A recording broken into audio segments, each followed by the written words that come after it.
Доцент Янкова, бихте ли ни казали дали всъщност възрастта е определяща за появата на акнето? Възрастта е относително определяща. Известно е, че акнето е юношеска проблематика, юношеска болест или тинейджърска болест, както в днешно време сме свикнали да говорим, но до там относително, защото не само в юношеството, а и след 20 годишна и след 30, даже и след 40 годишна възраст, понякога се наблюдава начало на акне. Дори и при пациенти и пациентки, особено пациентки, които преди това не са имали никакви акнични проблеми. Това ги изненадва, но е факт. Кои са основните причини за появата на акнето?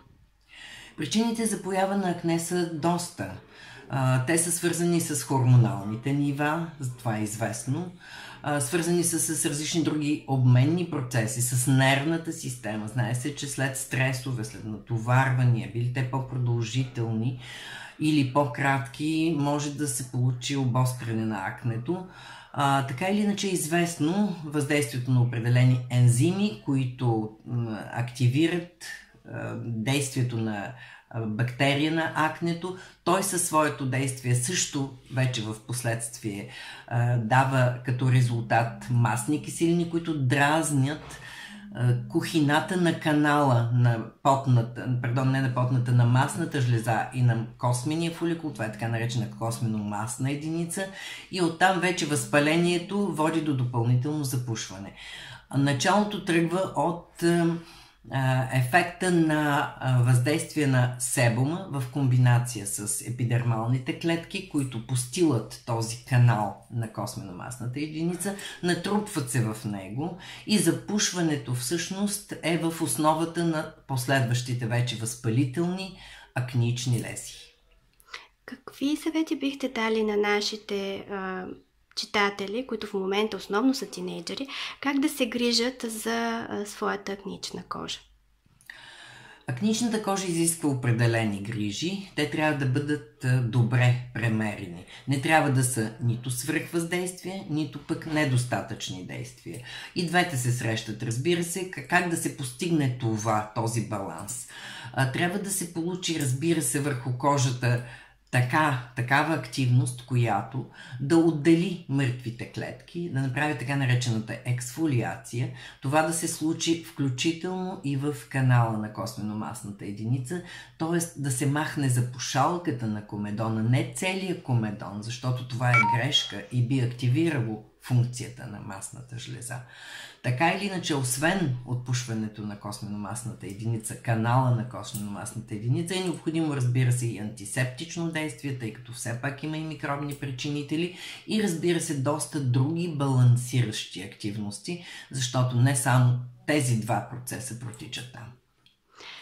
Къде е мястото на HydraFacial в борбата с акнето? В момента тече кампания HydraFacial срещу акнето. HydraFacial има специално място, бих казала. Аз трудно приемам апарати, които са насочени към козметична активност върху кожата, тъй като аз съм лекар. Бих казала, че HydraFacial, освен че в названието си има буквите MD, които означават все пак